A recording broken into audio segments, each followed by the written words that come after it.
Welcome to the Cartography of Memory, an actual play of the electric state from Stories with Dice. If you're enjoying our actual plays, please subscribe to Stories with Dice so you'll never miss an episode. Don't forget to rate and review us. It really helps others discover the podcast. Follow us on social media to stay updated. You'll find the relevant links in the description of each episode. So, you have all kind of made your way down into the vault here at the Museum of Forgetting. You kind of like crossed a sort of large room which had a lot of recordings or memories of various things, and you made your way into the vault, which is this multi-story pile of cack of just everything piled in here. And sort of like in between all of the rubbish that have kind of been filtered into this junk, there are 40 or 50 bodies in various states of decomposition with neurocasters on. Where we last left off, a little robot had kind of like come out of a side door just near where Roger was looking in the larger building, and had come out holding one of these datapads and heading towards the door that IG-88 and Raymond are in. You then decided, Roger, to follow wherever it came from and ducked into this little doorway to kind of go explore down that way. Meanwhile, IG-88 and Raymond are looking at a, as we quote unquote, fresh person that was kind of moving around and sort of kind of having a bit of a moment as you were sort of trying to like bother them while they were in either in the neuroscape or not. And then as that's happening, a little robot on tracked wheels is coming in with this datapad. As it crunches and makes its way amongst the refuse and junk that lays scattered on the floors, it comes towards you. You hear Obi-Wan Kenobi's voice. Hello there. I don't remember owning a droid. The little robot, which is sort of like white and sort of red with a lot of hand-painted artwork all over it, kind of stops in front of you. It's sort of got these two sort of telescopic eyes, and it kind of like opens one and shuts the other, and it is trying to like get between you, Raymond, and the person on the floor. It's like, whoa there, fella. What can I do for you? It's sort of like eyes on the telescoping things are going up and down. It doesn't appear to have any kind of voice box or any way of kind of communicating. I say, I don't suppose IG-88 could sort of like plug into this thing and talk to it electronically? No. No. Can I hack it? You could if it wasn't local. I'm going to snatch the datapad out of his hands or whatever. It kind of like goes backwards and forwards on its tracks, really kind of agitated when you do that. I look at the datapad. Yeah, there's a whole bunch of like coding on there. Coding? Computer coding? Yeah, indeed. Does any of it make sense to me? Would you like to make a wits roll? And if you have any kind of like, I don't know, say talents that sort of say are a hacker or anything, you can add a +2 to it. I do, as a matter of fact. That's handy. So let's see. Last time I added a +2, it didn't work. Let's try it now and see what happens. It still didn't add the dice. I don't know. Weird. Okay. I have 0 successes, but I should have rolled 2 more dice. Can I roll 2 more dice? Roll 2 more dice. Okay, that's terrible. No successes still. After a handful of dice, I'm continuing on course here. My trend has not changed. More dice equals nothing. It's very complicated coding, but essentially it looks like the coding is to extract something. Coding is to extract something. And it's got some very weird algorithms in there that you're not aware of. It's just, it's a bit strange that you haven't seen before. What does it say, IG-88? Well, I'm obviously a terrible hacker. I'm not sure. It's some kind of code meant to extract something, but I don't know what. I can't quite figure it out. Is there any way to sort of like put the code into practice and see what happens? I don't know, man. I rolled 9 dice and I got no successes. I mean, technically, you could do if someone was to attach their neurocaster to it. The support. Oh, look. Wow, I've got my neurocaster with me. attach the neurocaster to the datapad? That says extract. Well, here you go. Let's do it. Let's I've got do it. mine. Let's I've got do it. mine. Let's do it. Has to be done. Raymond is now brain dead. And this is how your character becomes a vegetable. Well, I have to put it on, don't I? Yes, you do. Yes. Well, V'ger, here we come. You kind of like sit down, weirdly much like a lot of the other people that have been here. Wait a minute. This might not be a good idea. Just think about what happened to Captain Decker. I got a bad feeling about this. Kirk unit.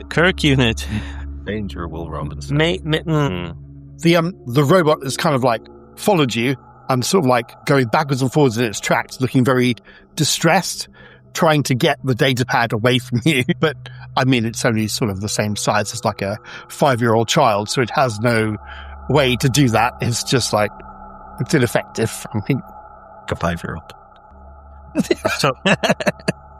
So IG-88, do we still think we want to do this, or shall I try and agitate this guy with the neurocaster on his head again? I'm getting a weird feeling that if I put this on, I may end up like these guys. You got to go sometime. What a sociopath. Really? And I thought I was the asshole. Okay, here's the deal. We'll give it a quick shot, but you must like shut it down immediately if something bad starts happening to me. How's that? Are you able to do that? Can you unplug it? It's not, you hear Luke Skywalker's voice. It's not impossible. I used to bullseye womp rats in my T-16 back home. They're not much bigger than 2 meters. I'll have to take that as a yes then. That Roger's taking his time. All right, well, here we go. Stand ready to pull me out of there, IG-88. Okay, so I put it on, and IG-88 hooks me up. can you please name your most treasured memory? Oh, crap.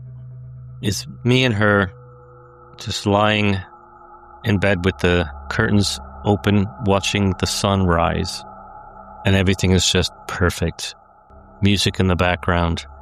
Bottle of wine on the bedside table. Okay. Yeah. You are there. You can touch her. You can feel her. You can smell the sort of like breakfast that had been cooked an hour ago or whatever. You are there. 100% you are there. It's just the best place to be. I mean, before you had sort of fleeting memories of it. Now those memories have come to life. This is more real than you can possibly ever imagine. You don't really remember much of anything else. You know, this is the most treasured thing. It's there. It's within your arms. It's holding on. You know, she's laying there. You know, that sound that you could hear, you know, is coming from her. It's the perfect morning. It's just exquisite. I have the strong sensation of never wanting to leave again. Excellent. And we'll leave it there because that's exactly what's not going to happen. Okay. IG-88, what are you going to do? What's happening? What do I know that's happening? He puts it on. He logs in. And nothing seems to happen. What about the datapad? Datapad goes dark. Did it look like it downloaded everything into the neurocaster? It was doing something, and then it goes dark. I start pounding on that robot. Hey, what the fuck did you just do to my friend? What the fuck did you just do to my friend? The robot puts its like ineffective arms up, and it's like two eyes that are on those sort of like telescoping sights, sort of like going backwards and forwards, and it's sort of like trying to get back away from you as you sort of like pound on it. One of its little like tiny arms like snaps, and a cord kind of like pings off, and it kind of makes these like weird sort of like whoop, whoop, whoop, whoop, whoop noises as it kind of like tries to get away from you, and it's kind of like falls into some of the detritus, which then falls on its wheels. It gets kind of stuck, and it's half up, half down, and it's kind of like massively agitated now. It's making a lot of servo noises and is there like an access port that I can open up and get into its innards? Yeah, you could do that. I start ripping out its wires. Okay. Yeah, the portal thing's like, bloop, beep, beep, beep, and you're like ripping into it, pulling out various things. You kind of get a metallic hand full of wires, and you pull out the wires, the kind of like eyes sort of like shudder on stalks, and then the whole thing just goes limp and it shuts down. Okay. And then I'll turn to Raymond. He still has the Neurocaster on. He does? What happens if I disconnect a datapad? Again, it could shut down whatever's happening within the Neurocaster. Do I know whether or not that would be dangerous? It would be dangerous. For the wearer? It would be. You'd end up getting shocked, potentially. The worst case scenario is you give him permanent brain damage. Okay, so in situations like this, what is the best way to get someone to snap out of it? I mean, the best way to get someone to snap out of this way is to sort of go in, talk them down, and they will eventually kind of find themselves. So what happens is when people go into the near escape, they just don't want to leave, essentially. And what you need to do is find a way to get them out. So I can't go in to talk him down. So no. I'm going to try. I know that he can probably hear me, or at least be semi-aware of what's happening around him in the real world. So I'll just start talking to him, like almost very creepily, like right up against his ear. Just start talking into his ear to make sure he can hear me. Be like, hey man, can you feel my cold metal against your flesh? Hey, Raymond, wake up. Wake the fuck up, Raymond. Raymond, can you please make a wits roll? Okay, just as it is here, yeah? Okay. Ooh. 2 successes for you, sir. You can hear just on the periphery. You're looking at her, and it's almost like someone's outside the door, and someone's like whispering your name. Amen. So I'm like slowly. I'm just. Am I really distracted by it, or is it sort of like almost like? Did I hear something? It's like that. Yeah. Yeah. Oh, what was that? And then you hear Obi-Wan Kenobi's voice, Raymond. Who's the more foolish, the fool or the fool who follows him? Am I able to sort of get up and try and follow the voice, or am I? Absolutely. You kind of get to the door. Yeah. You have a choice, Carmelo. I'll say Carmelo because not Raymond. You can open the door, and you could probably snap out of this. If you do that, 100%, not a problem. You will lose this memory forever. It'll be gone, and you'll never remember her. But you could choose to stay here and remember her forever. You'll be free, Raymond. The thing is, here's the thing. Also, although that's the most treasured memory, there are other memories of her. So, kind of feeling the pull, my hand is slowly going towards the door. You turn back to look at her, and she sort of like puts her hand out as her hair cascades around her. And she says, No, come back here. So I'm slowly turning back in her direction. And IG-88, are you still talking to me? Raymond. Slowly pulled back towards the door. Wake the fuck up, Raymond. Come on, we got stuff we got to do. Whatever's in there's not real. It's not real, Raymond. I grab the door handle and I whip it open. You whip it open and you pull off the Neurocaster. You can give yourself 2 bliss for that lovely experience. So if you go onto your character sheet, okay. You will see that you have on your main sheet, there should be... There's 2 now, yep. Yep.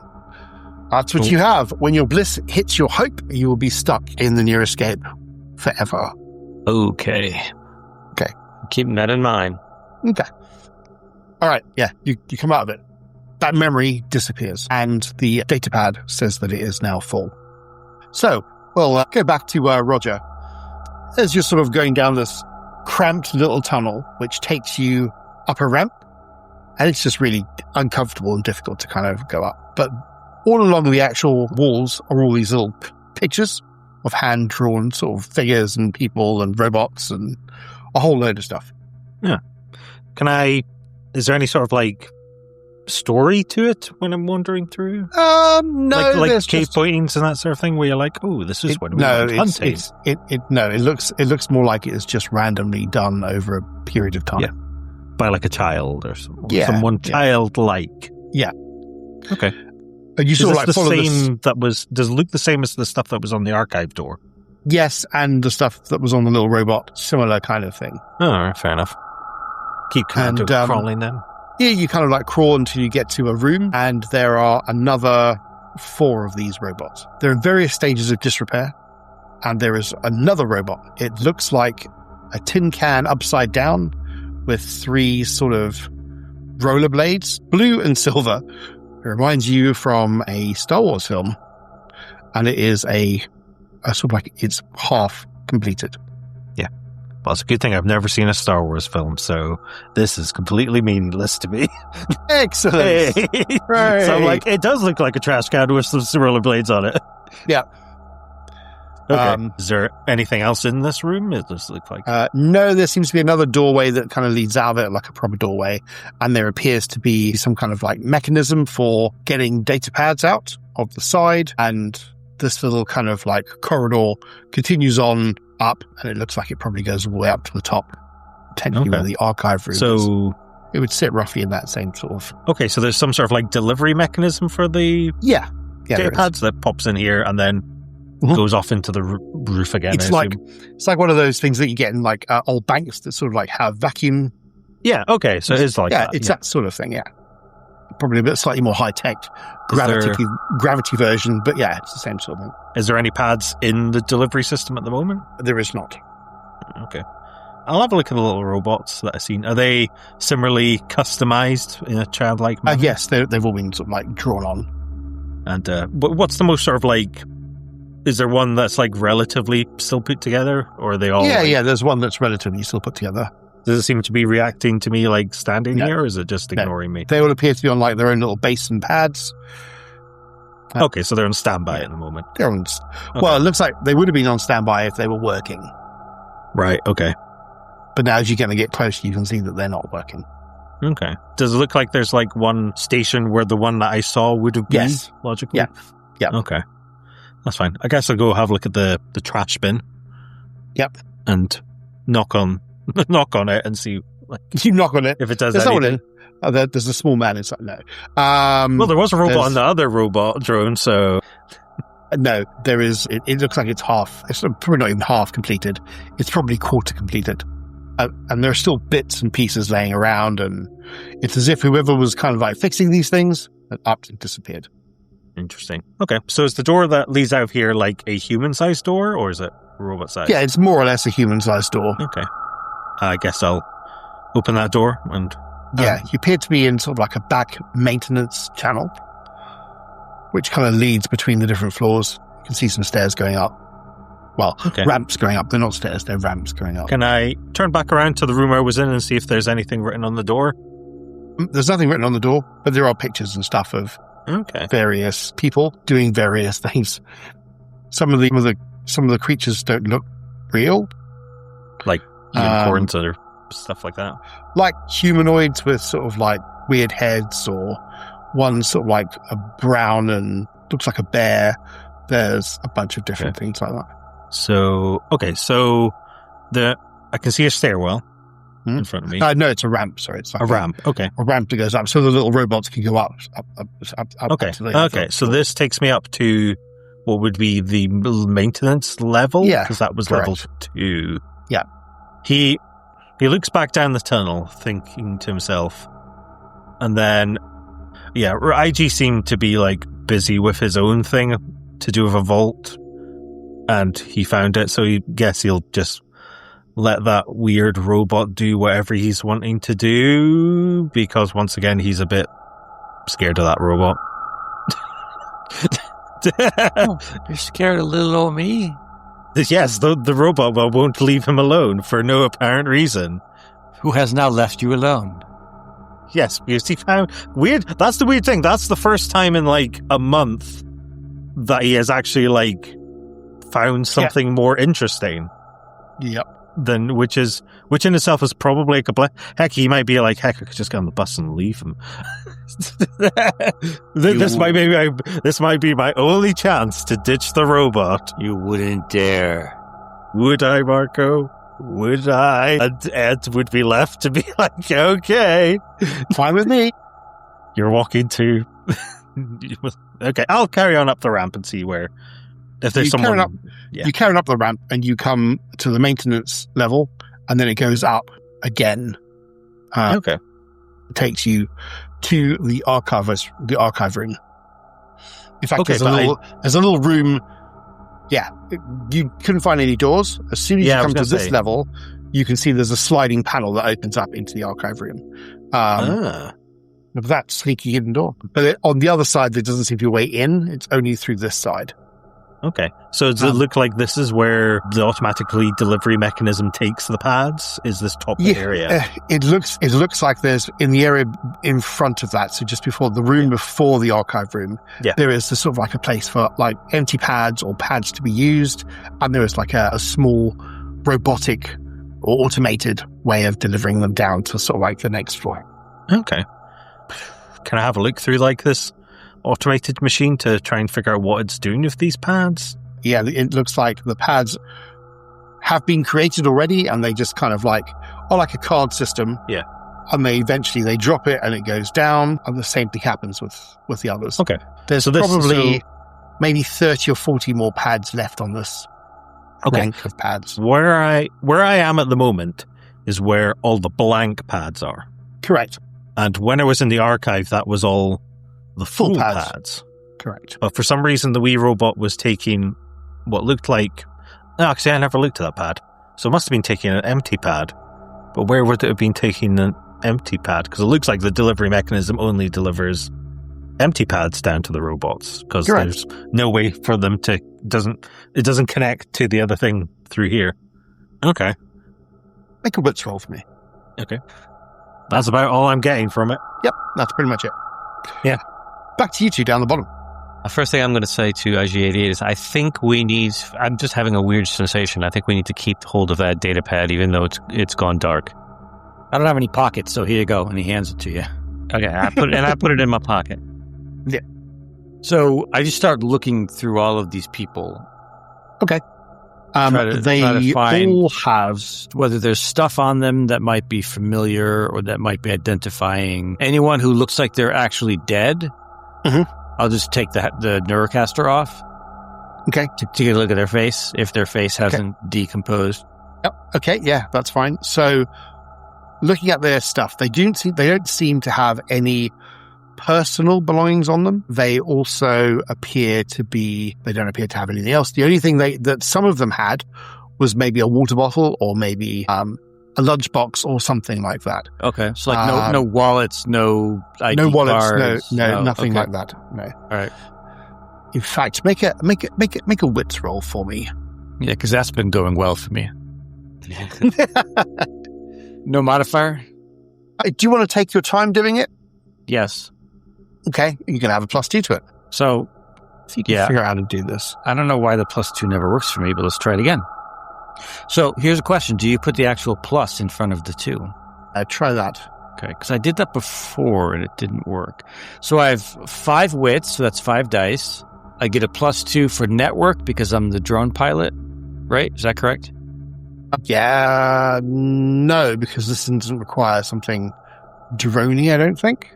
Okay, so then I'm applying the real world penalty, which makes it a -2. Maybe, let's have a look. 1 second. I'm just going to quickly jump to drones.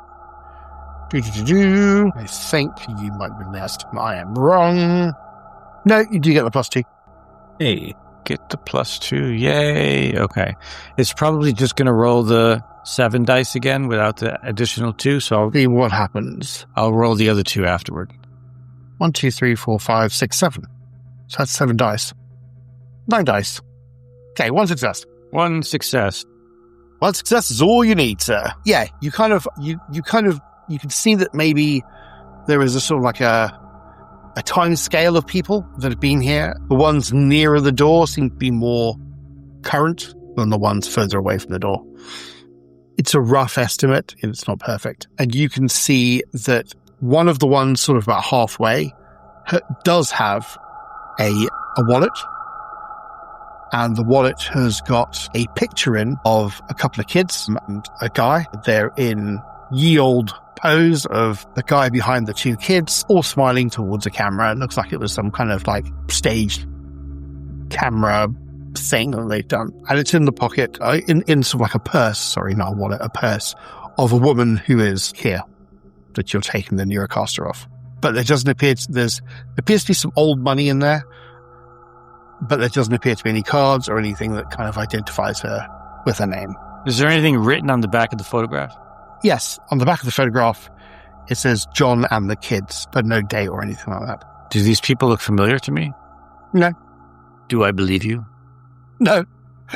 That's quite obvious, Marco, if you asked that question. I take the photo. I take the photo. And the woman's face, too far gone to be able to... It's generically woman who has decomposed. So it's very difficult to kind of get a positive idea, as it were. It's slightly mummified, but it's not perfect. All right. So do I get this sense that maybe I've checked all the bodies or all the people? Mm-hmm. Yeah, you kind of get a sense that you've checked all the bodies and all the people. Okay. Hey, Raymond, we should find Roger. Yeah, I was just about to say he's done a disappearing act again. Yeah, let's get out of here. The person that was still alive sort of like slaps his hand on your foot, Raymond, like just on your shoes. We got a live one here. I started whispering into his ear, "Wake the fuck up, strange man. Wake up if you want to live." If I take the Neurocaster off his head, that's probably going to put him into shock, isn't it? He doesn't appear to be attached to anything. He doesn't have a Neurocaster on his head. This is not the same. No, he's got a Neurocaster on his head, but the Neurocaster doesn't appear to be attached to anything. It's not plugged in. It's not plugged in. Okay, I'm going to try and remove it from his head. Okay, you remove it from his head. The guy kind of looks at you. His eyes are rolling back in his head. And he's kind of like dribbling. You can see that his skin is really taut. He does not look like he's in a good way. He looks like he's extremely dehydrated. It looks like he probably hasn't eaten for a while. Hey, buddy, what's your name? He sort of like mumbles something incoherently towards you. His eyes do not stop, like kind of turning in his skull. And I don't suppose we have any kind of like water on us. Do you? I think we brought anything from the van. I try and get him to stand on his feet. I put his arm over my shoulder and I try and get him up. Yeah, you can kind of roughly maneuver him, but he's clearly in some kind of state. Just leave him, Raymond. Yeah, you can drag him. I think he's just going to slow us down as an EIG. He's dead weight. All right, well, let's find Roger, and if we do, I'm going to come back. We'll try and come back and get him if we can. Would you like to lose a point of hope, please? Both of us, or just Raymond? No, not you, Margot. Just you, Carmela. Lose a point of hope. Yep. Okay. It's a shitty thing to do. It is a shitty thing to do. So we'll put me down to 3 then. Mm-hmm. Well, all right. I'm feeling bad about it. That's your human body talking. Yeah, you had one once, buddy. Have you forgotten? Has it been that long? Not long enough. We're coming back for him. Now, where do we think was the last time you saw Roger? Where was he? Probably I think it was in that big room with the spotlights. So we'll go back that way. All right. So I follow you back. Yeah, you kind of take a minute to kind of like have a word with yourself about the thing you were thinking about doing, and then you follow him. Do we say anything? Is that small thing you mentioned for him earlier open? Nope. No, it's not open. So we're not going to see it, are we? Nope. Disappear. What about the spotlight? There are no spotlights on. As we walk, there are no spotlights following us? As you start to walk, yep, the spotlight then comes on and follows you. I shoot it. Okay, you shoot it. The light goes out. Okay. Fuck that asshole with the spotlight. I hate him. We need to figure out where Roger went. I start calling out, "Yo, Roger! Roger!" I think he went back up. The only way out of here is up. Your guess is as good as mine, Raymond. All right, we'll climb in the stairs. He must have gone back up the other levels. Okay. You make your way across the large room. Every time you go sort of like 10 or so meters, another light comes on. Which I shoot. Okay. Right? Yeah, you kind of go across the room, shooting out every single light that kind of like comes on as you walk underneath it. Okay. Raymond, are you following directly behind IG-88, or are you doing what you did before and staying slightly off to the side? I'm going to stay slightly off to the side again. Okay. In which case, you also see these fleeting moments again as you sort of like look around. That doesn't change, but it's just again off the sides of your vision, and you make your way across. And since I already know they're probably not real because they just disappear when I look at them, I'm just going to try and ignore them and keep going. Okay, fine. Yeah, you make your way across. Going to go back up the stairs, I'm guessing. Yep. Okay, you go back up the stairs to the room with the archive in. You know, the original thing. Yep. But there is also another set of stairs that goes up to sort of like ground floor. So you can go all the way up to the top if you wanted to. Let's check the archive first. I was just going to say the same thing. Okay. Yeah, you make your way out of this room towards the archive. So you come back to where you started and you go to where the archive room is. Okay, you go in, and exactly as I mentioned before, it's a T-shaped room, and you've got a load of these glowing pads on either side of the room. All of the pads are connected to what looks like some kind of data stream. Can I access these? Did I already access these pads? You have not accessed these pads at all. You've been in this room. I'm going to try. Okay, yeah. You can go onto the pad, you can kind of like mess around with it. Yeah, it comes up with a load of data. You don't need to make the roll for this, but it's exactly the same as the data that you saw from the pad that you currently still have, Raymond, except the coding is changed somewhat, having been extracted. Hey, Roger, you can hear someone in the other room. This is you're figuring out where things might be. I guess I'll go and have a look at the little hatch that goes into the archive. Yep. As soon as you go up to it, the door opens. Yeah. Actually, before I do that, I'm going to have a quick glance of my watch. Yep. Are we about reaching the hour deadline? You're looking at it. Oh my God. You've been here for maybe 5.5 hours? Does it feel like I've been here for 5.5 hours? No. Like, if I trace back, like, okay, we spent like 20 minutes mucking around with the thing up there, then I was wandering around, and then does that like add up? It kind of, yeah, you kind of think, well, maybe it doesn't. I'm not sure. It's difficult to tell. You kind of go, well, how long did I spend wandering around? Didn't seem that long. It couldn't be that long. There was a lot of dark. There was a lot of dark. You're like, well, maybe it could only be a couple of hours, maybe at the most. Anyway, yeah. We've got to get back to the bus. So he'll just whoosh through, and then like, do I see him? Yeah. Yep, he comes through. Yep. And you hear Princess Leia's voice. I should have expected to find you holding Vader's leash. I recognized your foul stench when I was brought on board. Whatchamacallit, he just sort of walks up to you guys, points at the watch, does a sort of like car wheel thing, and then walks past you off to the stairwell. Follow him, or I follow him at least. I'm like, hey guys, there's a guy down here still alive. Why don't we grab him and bring him with us? We can't just leave him here. Roger doesn't know what he's talking about, so he's just like, whatever, and just walks off. You just said a guy's here, and you didn't explain anything. I'm like, yeah, there's guys everywhere. He's alive. His neurocaster's off his head. He's most alive. people are alive. I wouldn't want you to bring a dead guy. But he's already gone. He's just like, whoosh, he's gone. He's got the other two people to worry about. They're probably sick of worry. And hopefully they haven't stolen his bus.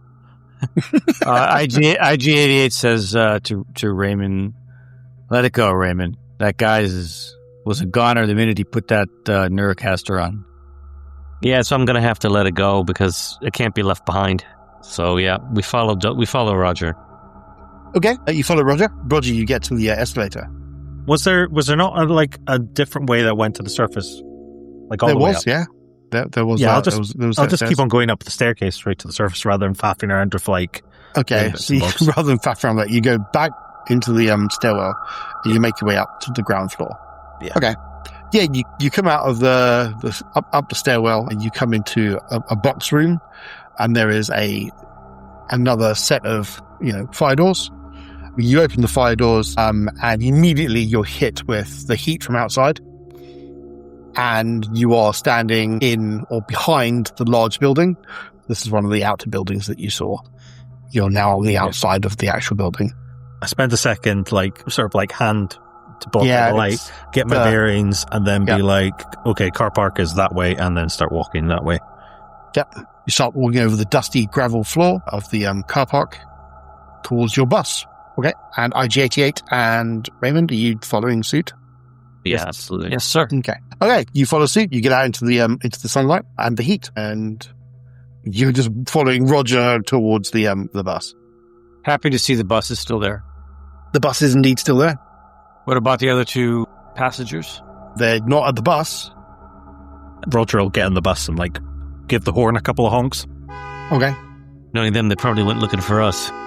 By the time you kind of walk to the bus after you've given the bus some honks, you can see Paul, who's turned up at the door, and he says, "We've tried calling for an ambulance for the lady, but we can't get through. She seems okay at the moment. We've kind of given her some water, and Tiffany is sort of helping her just kind of come round."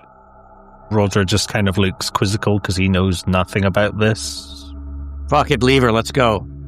Roger's going to just get out sort of his map. And then have a look at the route. Is there any hospitals on the way where we're going? It does not look that way. Okay. Well, unless you take a large detour.